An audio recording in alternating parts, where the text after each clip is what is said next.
It's Block Certified Radio, StudioLeague.com.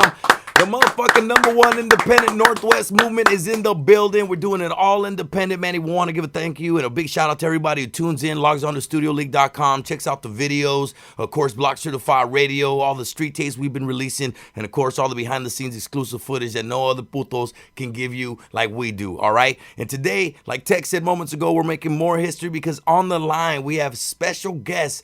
One of the members of the original Spanish Fly is joining us. I'm talking about Ese Daz. ¿Qué onda, paisano? What's up? What up, homeboy? How you doing, big dog? I'm doing good, man. I'm doing good. Just blessed, Still alive and kicking, homeboy. Could be watching the Dodgers game, but you're here with us instead. I like that. That's what's up, bro. That means they're gonna win, bro. So don't just kick back, relax. We got all the luck in the world. He's that confident. Yeah. Well, Ese Daz from Spanish Fly. Wow, where do we start? Let's start from the beginning, man. Was the group Spanish Fly always a group? Is that how it originally started, or was there one or two of you floating around who kind of got the ball rolling and then end up making it, a quartet? Nah, it was always a group, man. I mean, we're in middle school, man, and one of my homeboys, one of my partners, his name's Trix, and myself and the homeboy, that's the Rich Rock, man. We went to school together, and that's how it started, bro. We just kind of we love the whole culture of just hip hop in general, you know what I mean, and just kind of DJing and all that, and then growing up in the barrio too, you just kind of get caught up with street life and all that, and we just kind of three homeboys, man, and we just started we just put it together, bro, with the records, sampling and kicking some lyrics from the radio, and that's how Spanish Fly started, bro. What year do you say that was? Do you remember? Porque yo sé que fuimos mota, güey. So yeah. Yeah. What year was that? You thinking? You know what, man? That was you're talking about late '80s, bro. Dang. Like when we started that, '88, '89. Chavalón. Started getting done. Chavalón fell in love with music in a group, man, and that's crazy. The group started from high school. Yeah, the homies. I mean, it's not too often you see groups stand the test of time, so to speak. You see them break off and start doing solo stuff, but you guys, man, somehow managed to just stick with it for a lot of years, before the solo thing started happening. Oh yeah, man. It was just because when you're homies and when you just grow up as friends, man, in school, it's like that. You're just homeboys from the gate. We already playing baseball, football in the calle, and you just develop a good relationship. Playing cinto caliente and shit like that. Yeah. Hide and seek. Yeah, chasing the little jainitas around. You know. Hey. Tag, you're it. Why do you keep grabbing my butt? Because you're it. You're it. You're the hottest one in the neighborhood. Nice. And for those out there who don't know where you guys are out of, where are you guys out of? Because I know it's California, but where exactly did you guys were born and raised or grew up at? Yeah, the area right here. I grew up in the city of Carson, and then my homeboy, actually Rich Rock did too, and my other homeboy kind of Wilmington, but it's known as the Harbor area, or some people also know that as the South Bay, but it's the Port of Los Angeles. Nice. So, yeah, Harbor area, man. Nice. And I know through Pocos Pero Locos, you've been able to do a lot of cool stuff, man. And I remember you released even a solo project and whatnot with E-Dub, man. How did that conversation go? Because we know E-Dub, and he's a real laid-back guy. I'm sure you guys had to meet up at his office, your office studio, sit down. What was that plática like? What was that talk like? How did that go? Oh, man, I mean, Dove and Kool-Aid, much love to, Pocos Pero Locos and Edo, first of all, and Kool-Aid, They've always been down with Spanish Fly and the movement and even my own solo career, It just kind of we put out that album, Crimes of Agony, that we put out with E-Dub on Silent Giant. And then it was one of those things where I always wrote music by myself also, just on the side, Simón. And, so yeah, it was just one of those conversations being in the studio one day, with E-Dub, and kind of hey, man, you ever thought about doing a solo project? I'm like, hell yeah, I have a lot of music already, a lot of stuff, and it was just one of those things. I mean, me and E-Dub, we're like homeboys too, man. So it was just one of those conversations, just being in the studio, creating music, and he's just like, hey, man, it just felt right. Doing that? Yeah, it just felt good, man. Two homeboys making music, and that's how it started. And we did what was it? I think we released Dust Myself 5. I wanna say. That's right. Yeah. Feels so good to be alive, and I'm glad I Alive, and I'm made glad it. I made it. Amen. That song is That's dope. Yeah. crazy. That song is dope, man. So let me ask Gotcha. you this: was that just a one album time deal, or are you guys still continuing to work together to maybe release a project either with the group or solo? Yeah, well, no, basically, yeah, we're still. I talked to him not so long ago, and we are gonna release I think it's probably gonna be an EP that we're gonna release pretty soon.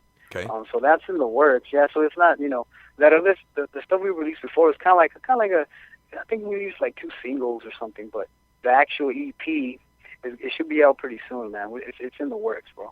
And what's the title of that? You guys got a title for that just yet? Well, it was gonna be the Foolish Local Youngster, but now we're gonna probably tweak it out. We're gonna change the name. I'm not too sure on the name yet. That name reminds me like a Mexican last name, que es Chuy, Luis, Santos, Gutierrez, Sánchez, pinche, para servirle a usted y a Dios. That kind of what that has a ring to. Yeah. He's like, what the fuck do you say to that? And now that, it's that you also make beats, right? Yeah. How'd you man, how'd you get into making beats? Oh man, just the same thing. Just growing up, being around. Well, my carnal, like my whole family, they always been they always been around. Music. They always created music. I mean, from like mariachi music. Oh, okay. To to and then my brothers always listen to like the classics.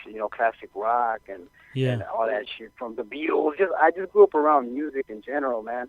So it was always around, and then I had a gang of records, the turntables, and then, just getting drum machines and from my primos, and just I started making beats, bro. But really, like at that time, a lot of it was sampling, bro.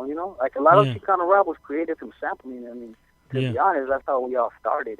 And I remember hearing, the samples, man, is like somebody would rock, when you guys did 18 with a Bullet, somebody else had their version of 18 with a Bullet as well, man.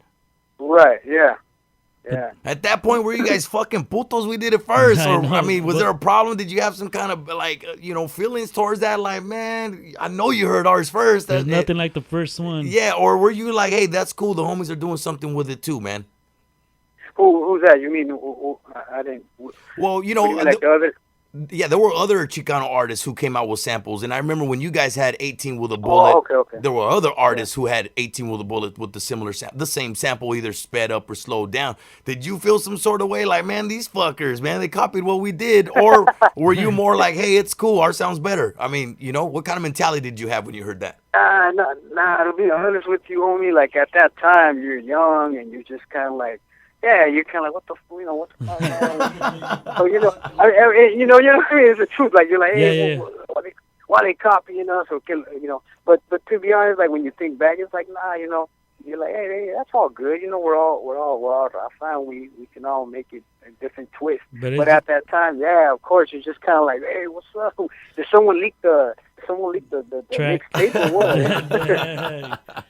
But that's how popular the song was that other homies just said, like, fuck it, we're just going to put our own twist, because they liked it, but they just wanted to put their own twist. Now looking back, they go, it's probably just like it was in a good way that they were doing it, you know what I'm saying?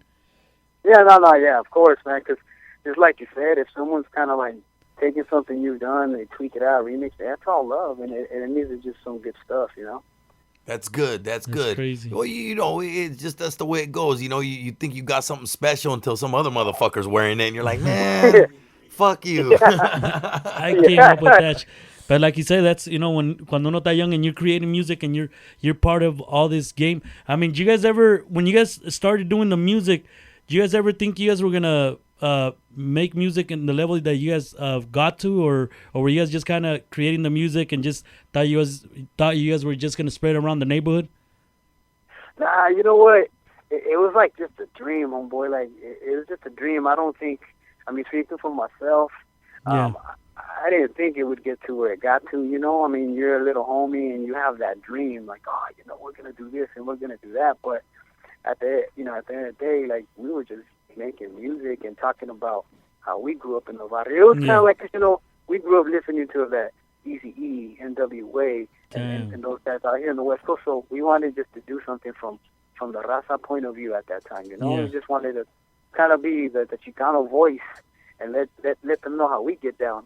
And that's what we worried about. I mean, but we did have the dream, you know, but to be honest, it's just, I didn't think. I'm like, gosh, like you get surprised, like, oh, you know, we did all right, huh? You know? Nice. Damn. That's good. That's good, man. You got to start from nothing and work your way to something. That's for sure. And my next thing is, so where did the first actual like record deal or label deal? How did that happen? Or like who heard of what you guys were producing and were like, man, we got to put these guys on? Or did the music just kind of travel through the streets and took off from there? Yeah, it was a combination, man.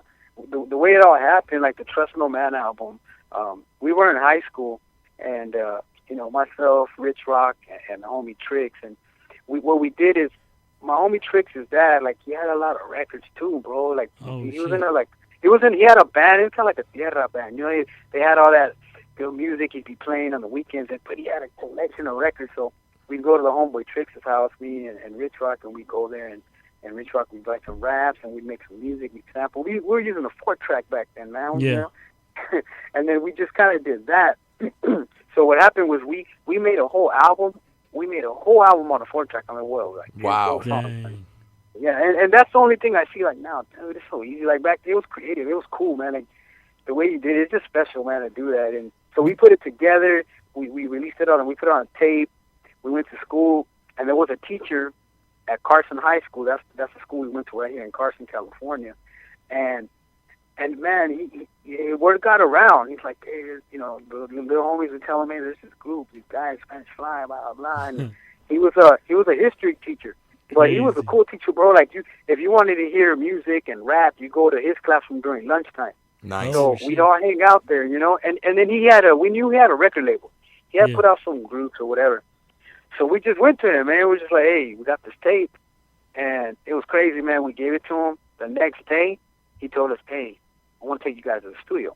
And the next day, I mean, being a little homeboy, you're just like, what? And he took us to Paramount Studios, homie. Paramount Studios and out there, like, and I remember some of the sessions when we recorded, like, all the songs on Trust No Man. Ice Cube was recording there at the time. Oh, shit. I remember seeing him. Yeah, Ice Cube, major artists, bro. So we were just little homies from the harbor, little Mexican guys, you know, like, what the fuck? With size 44 Dickies on and a white tee. Acá está el pinche Ice Cube. Yeah. It's crazy. I think Frost was even recording there. I remember Frost.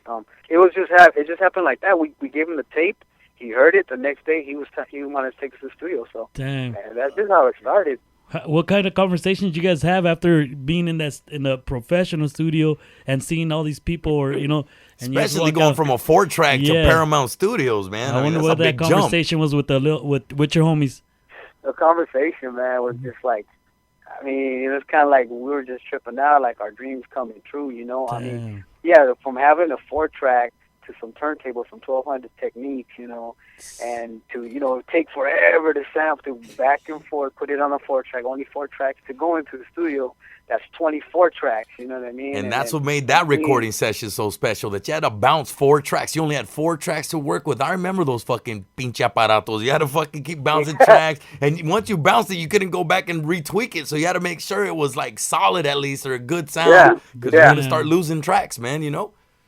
Yeah, and you know what? If you really think about it, I mean, it's hip hop, man. Like, when you had your hand, you know, on the turntable, we're DJs, so you had to be precise, bro. You had to you hear the beat and you had to let it go right on time. You know, it was cool. Beats had to match on the fly, man. Damn.